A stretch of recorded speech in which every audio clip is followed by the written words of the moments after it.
Hello students, मैं अमित सिंह करता हूं आपका स्वागत आपके अपने learning platform that is Amit classes for economics में। और आज जो टॉपिक हम डिस्कस करने वाले हैं वो है आपका रिफॉर्म्स इन इंडियन एग्रीकल्चर। और दूसरा जो है इसके साथ हम डिस्कस करेंगे प्रॉब्लम ऑफ इंडियन एग्रीकल्चर कि इंडियन एग्रीकल्चर में क्या प्रॉब्लम्स हैं। तो जब भी हम प्रॉब्लम्स को डिस्कस करते हैं तो जो हमारी फीचर्स हैं एक्चुअली वही हमारे लिए क्या बन जाती हैं, प्रॉब्लम्स बन जाती हैं। जहाँ हम लो प्रोडक्टिविटी की बात कर लेते हैं, ठीक है जी, lack of permanent means of irrigation या डिपेंडेंस ऑन रेनफॉल बात कर लेते हैं। तो जैसे जैसे आप फीचर्स को ही देखोगे वैसे ही आपको प्रॉब्लम नज़र आएंगे। लेकिन फिर भी जो है, क्योंकि ये सेपरेट टॉपिक गिवन है आपकी बुक में, तो इसको जो है इस वीडियो में जो है इंक्लूड किया गया है। और दूसरा जो हम रिफॉर्म्स के बारे में बात ही करेंगे। तो 3 टाइप के रिफॉर्म्स हैं, ठीक है जी। जनरल रिफॉर्म की बात कर लेते हैं, टेक्निकल रिफॉर्म्स की बात कर लेते हैं, या फिर इंस्टीट्यूशनल रिफॉर्म की बात कर लेते हैं। इस वीडियो में हम क्या करेंगे, जो टेक्निकल रिफॉर्म्स है वो हम क्या करेंगे इस वीडियो के अंदर डिस्कस करेंगे। और जो नेक्स्ट जो वीडियो होगा हमारा, वहाँ पे हम क्या करेंगे इंस्टीट्यूशनल रिफॉर्म्स, जिसको हम लैंड रिफॉर्म भी बोलते हैं, और जो जनरल रिफॉर्म्स हैं उनके बारे में क्या करेंगे, डिस्कस करेंगे। तो अभी जो है पहले प्रॉब्लम को देख लेते हैं कि इंडियन एग्रीकल्चर की क्या प्रॉब्लम है। तो फीचर्स अगर आपने ठीक ढंग से पढ़ी है बड़ा आसान हो जाएगा आप लोगों के लिए।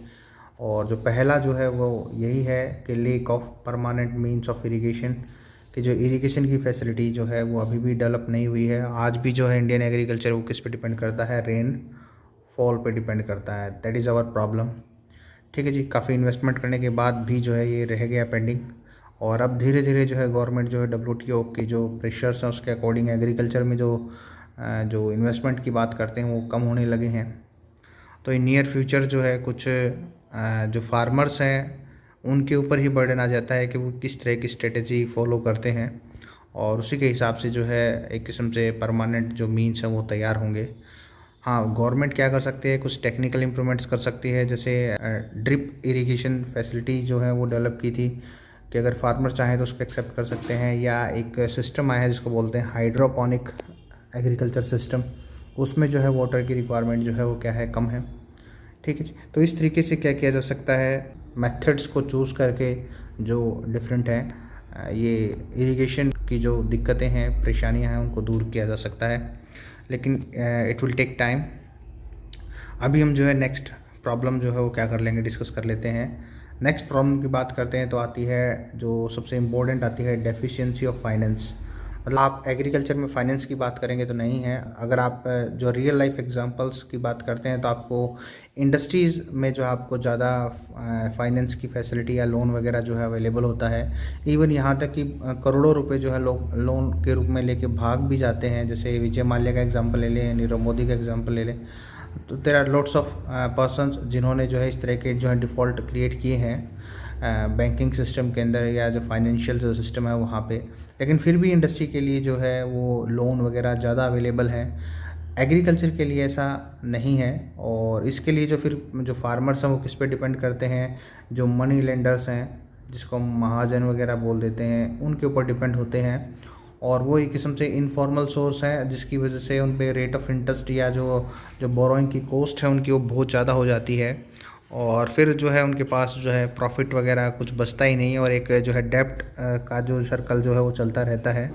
और उसमें जो है फिर फार्मर्स जो है बाहर निकल के नहीं आ पाते। तो ये जो है एग्रीकल्चर है जिसकी वजह से जो है इंडिया में जो है हाई कॉस्ट बोरोइंग जो है वो स्टार्ट हो चुकी है। और इसने क्या किया है, पॉवर्टी को जो है बढ़ा दिया है फार्मर्स के अंदर। नेक्स्ट अगर हम पॉइंट को डिस्कस करें तो वो है कन्वेंशनल आउटलुक। आज भी जो है एग्रीकल्चर को जो है उसी आइडियोलॉजी के साथ देखा जा रहा है जैसे ब्रिटिश टाइम पे जो है देखा जाता था। एग्रीकल्चर को जो है एक लोवेस्ट कैटेगरी का ऑक्यूपेशन माना जाता है। लोग सिर्फ एग्रीकल्चर इसलिए करते हैं क्योंकि कोई और काम अवेलेबल नहीं है।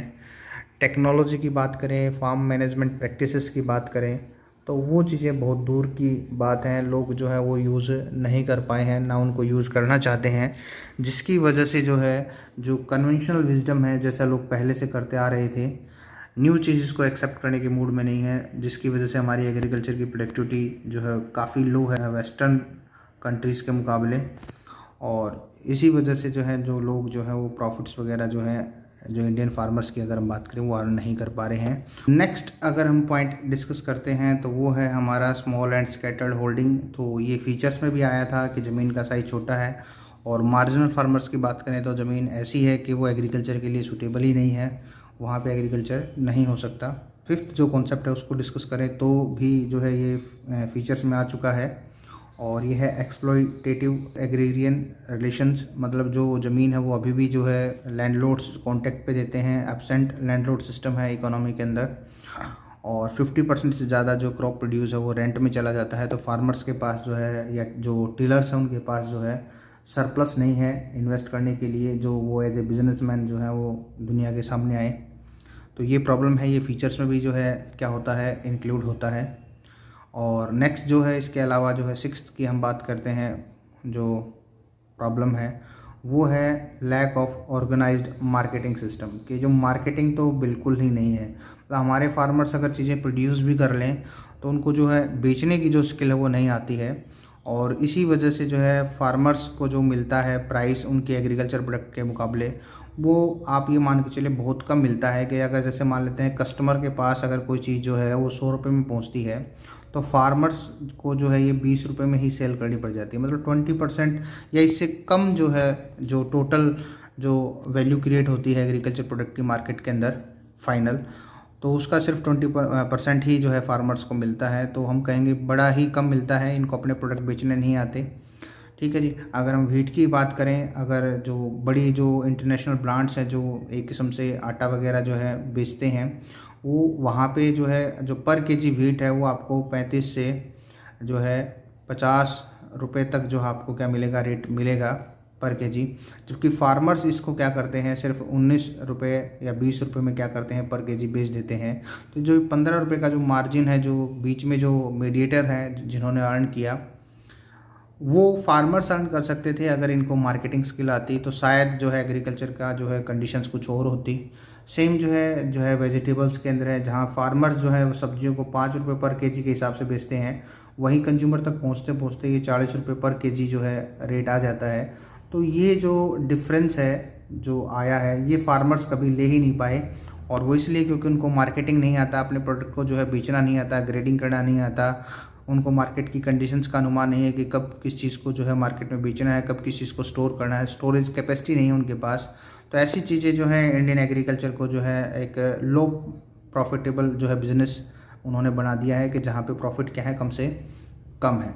मजबूरी का एक बिज़नेस जो है लोगों के सामने ये आ गया है। और ज़्यादातर जो ज़मीन है वो क्या है, एक किस्म से महाजन या मनी लेंडर के पास गिरवी रखी हुई है, या उनको क्या कर दिया गया है, बेच दिया गया है लोन्स के बदले या सिर्फ इंटरेस्ट के बदले। ठीक है जी। और एक और चीज़ जो है कॉन्सेप्ट आई है कि ज़्यादातर जो किसान है वो कर्जे में पड़े हुए हैं, तो उन्होंने क्या किया, अपने प्रोडक्ट का जो वैल्यू है वो पहले ही डिसाइड कर दी है, क्योंकि उन्होंने मनी लेंडर के साथ जो है मिडल मैन के साथ जो है एग्रीमेंट किए हुए हैं कि हम आपको जो है एक फिक्स रेट पे क्या करेंगे, प्रोडक्ट बेचेंगे। अब मार्केट में प्राइस ज़्यादा भी होता है तो फार्मर उसको ले नहीं पाते, जिसकी वजह से जो है एग्रीकल्चर जो है एक अच्छा रिटर्न जो है प्रोड्यूस नहीं कर पाए। तो दीज आर द प्रॉब्लम्स जो एग्रीकल्चर की है, चाहे आप इरिगेशन को लेके चलें, चाहे फाइनेंशियल सिचुएशन को लेके चलें, चाहे उस स्कैटर्ड या जो है स्मॉल स्केल होल्डिंग्स को लेके चलें, कन्वेंशनल आउटलुक जो हो सकता है। ठीक है जी। और एक lack of organise marketing system. तो ये सभी चीज़ें मिलके जो इंडियन एग्रीकल्चर है उसको बैकवर्ड स्टेज पे जो है रखा हुआ है। अगर हमें जो डेवलप्ड कंट्रीज़ हैं उनके साथ कंपटीशन करना है, ख़ासतौर से इंटरनेशनल ट्रेड के मामले में, ग्रोथ या डेवलपमेंट के मामले में, तो पहले हमें इन प्रॉब्लम्स को क्या करना पड़ेगा, दूर करना पड़ेगा। और ऐसा नहीं है कि गवर्नमेंट ने एफर्ट्स नहीं किए, गवर्नमेंट ने एफर्ट्स किए हैं, टाइम टू टाइम जो है डिफरेंट जो है रिफॉर्म्स जो है एग्रीकल्चर के अंदर लेके आई हैं, लेकिन जो है फार्मर्स उसको यूज़ कर पाए नहीं कर पाए वो एक डिफरेंट मैटर है, उसको हम बाद में देखेंगे। लेकिन अभी हम जो है सिर्फ ये एक बार ज़रूर चेक कर लें कि गवर्नमेंट जो है रिफॉर्म्स लेके आई है, वो तो क्या रिफॉर्म लेके आई हैं।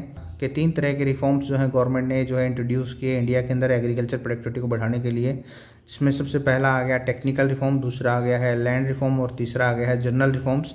तो हम आज जो है इस प्रेजेंट वीडियो के अंदर सिर्फ जो है टेक्निकल रिफॉर्म्स की बात करेंगे।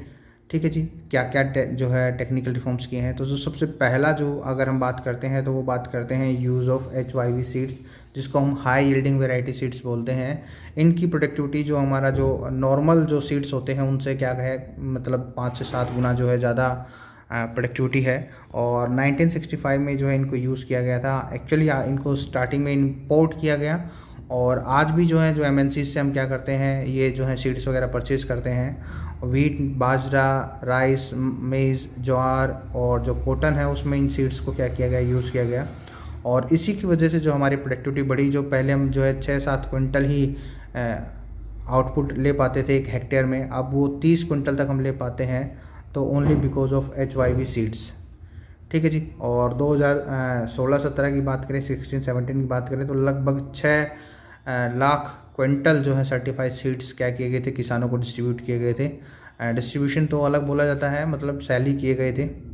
ठीक है, तो ये एक जो है इम्प्रूवमेंट किया है कि अब जो है डिफरेंट जो है फर्म्स को जो है मोटिवेट किया है कि वो HYV सीड्स जो है क्या करें, वो डेवलप करें और फार्मर्स को जो है क्या करें, प्रोवाइड करें, ताकि जो है प्रोडक्टिविटी एग्रीकल्चर की बढ़े। तो ये काम किया है। दूसरा जो क्या किया है, दूसरा किया है यूज़ ऑफ केमिकल फर्टिलाइज़र्स। ठीक है जी। तो फर्टिलाइज़र्स की वैसे कमी रहती है, और तो इसके लिए हमें केमिकल फर्टिलाइज़र्स की रिक्वायरमेंट आती है। तो गवर्नमेंट ने क्या किया है, इसकी प्रोडक्टिविटी को बढ़ाया है, और एक किस्म से 2017-18 की बात करें तो लगभग 265 लाख टन जो है केमिकल फर्टिलाइज़र्स जो है वो यूज़ किए गए हैं इंडिया के अंदर, किसानों को जो है प्रोवाइड किए। ठीक है जी। और एक किस्म से फर्टिलाइज़र्स यूज़ करने की वजह से भी जो है प्रोडक्टिविटी में क्या आया है, इंक्रीमेंट आया है। लेकिन दिक्कतें क्या रही हैं कि जो केमिकल फर्टिलाइज़र्स की अगर हम बात करें तो ये भी जो है एक किस्म से हम जो है सेल्फ डिपेंडेंट नहीं है। हम जो फॉरेन कंट्रीज़ है वहाँ से क्या करते हैं, इनको इम्पोर्ट करते हैं। तो जैसे ही इनका प्रोडक्शन जो है हम खुद करने लगेंगे, या एक सेल्फ सफिशिएंसी आ जाएगी, या फार्मर्स जो है इसको जुडिशली यूज़ करेंगे, तो शायद जो है और ज़्यादा बेटर रिजल्ट जो है इंडिया को जो है देखने को मिले एग्रीकल्चर के मामले में, प्रोडक्टिविटी के मामले में। तीसरा जो पॉइंट है वो आया है इंसेक्टिसाइड्स और पेस्टिसाइड्स की बात करते हैं। जो बीमारियां लगती हैं क्रॉप्स के अंदर, खासतौर से HYV सीड्स में बहुत ज़्यादा बीमारियां आती हैं, तो उसको रोकने के लिए क्या चाहिए, कुछ इंसेक्टिसाइड्स, पेस्टिसाइड्स चाहिए। तो इनका जो है क्या किया है, प्रोडक्शन किया है, ताकि जो है फार्मर्स को जो है बेटर जो है आउटपुट मिल पाए। और इसके लिए जो है कुछ प्रोग्राम सेट भी किए हैं गवर्नमेंट ने। एक किस्म से 14 प्लांट जो है सेंट्रल प्लांट प्रोटेक्शन सेंटर्स जो हैं वो क्या किए हैं, सेट किए हैं इंडिया के अंदर 14 से ज़्यादा, जो क्या करते हैं कि किस तरीके से प्लांट को प्रोटेक्ट करना है, किस तरीके से उनसे ज़्यादा प्रोडक्टिविटी लेनी है, उसके बारे में जो है सिखाया जाता है। एक जो है इंटीग्रेटेड पेस्ट मैनेजमेंट प्रोग्राम चला है, जहाँ पे किसानों को ये समझाया जाता है किस तरह के कीट हैं या बैक्टीरियाज हैं जो एक किस्म क्रॉप के लिए जो है फ्रेंडली हैं, और कौन से जो ऐसे इंसेक्ट्स हैं जो फसलों को नुकसान पहुंचाते हैं, ताकि उसके हिसाब से एक मैनेजमेंट की जा सके और कम से कम कॉस्ट में जो है ज़्यादा से ज़्यादा आउटपुट लिया जा सके। तो ये जो है गवर्नमेंट ने जो है कुछ प्रोग्राम चलाए हैं फार्मर्स के लिए, ताकि प्रोडक्टिविटी को क्या कर ले, वो इंक्रीज़ कर ले। नेक्स्ट जो है एक और आता है, 4th पॉइंट है, जिसको हमने बोला है साइंटिफिक फार्म मैनेजमेंट प्रैक्टिसेस।